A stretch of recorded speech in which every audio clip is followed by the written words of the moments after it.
South আফ্রিকার bouncy wicket আর pace কন্ডিশনের কথা মাথায় রেখে শুরু হয়ে গেল বাংলাদেশের 2027 ওয়ানডে বিশ্বকাপ মিশন।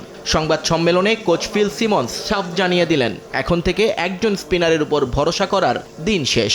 কন্ডিশন যেমনই হোক, একাদশে অন্তত 3 জন পেসার রাখাটাই হবে নতুন ফিলোসফি।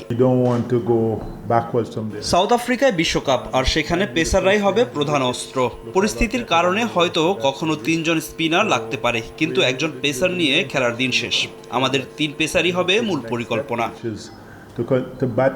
তবে এই সিরিজের সবচেয়ে আলোচিত বিষয় লিটন দাসের নতুন রোল। যিনি কিনা দীর্ঘ সময় দলের ওপেনিং সামলেছেন, তাকে এবার দেখা যাবে মিডল অর্ডারে। কোচের ব্যাখ্যা, 50 ওভার কিপিং করার পর ওপেন করাটা যেমন কঠিন, তেমনি মিডল ওভারে স্পিন সামলাতে লিটনের অভিজ্ঞতা দলের জন্য হবে তুরুপের তাস।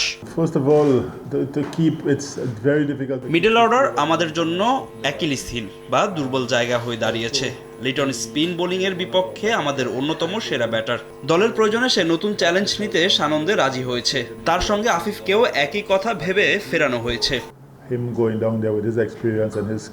শুধুমাত্র অভিজ্ঞতার উপর নির্ভর না করে 20 থেকে 24 জনের একটা শক্তিশালী পুল তৈরির দিকেও নজর দিচ্ছে টিম ম্যানেজমেন্ট। নতুনদের জন্য বার্তাটা পরিষ্কার, যে কোনো মুহূর্তে ডাক আসতে পারে জাতীয় দলে।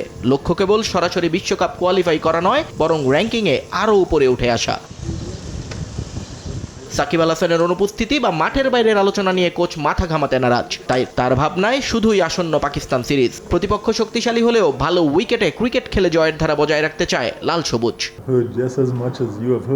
সাকিব সম্পর্কে আপনারা যতটুকু জানেন আমিও ততটুকু জানি।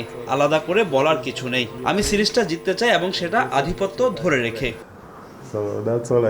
পরিবর্তিত পরিকল্পনা আর তারুণ্য অভিজ্ঞতার মিশেলে 2027-এর যে স্বপ্নযাত্রা শুরু হলো, তার প্রথম অগ্নি পরীক্ষা এখন ঘরের মাঠের এই দ্বিপাক্ষিক সিরিজ। নিয়ন মুহাইমিন, সময় সংবাদ, ঢাকা।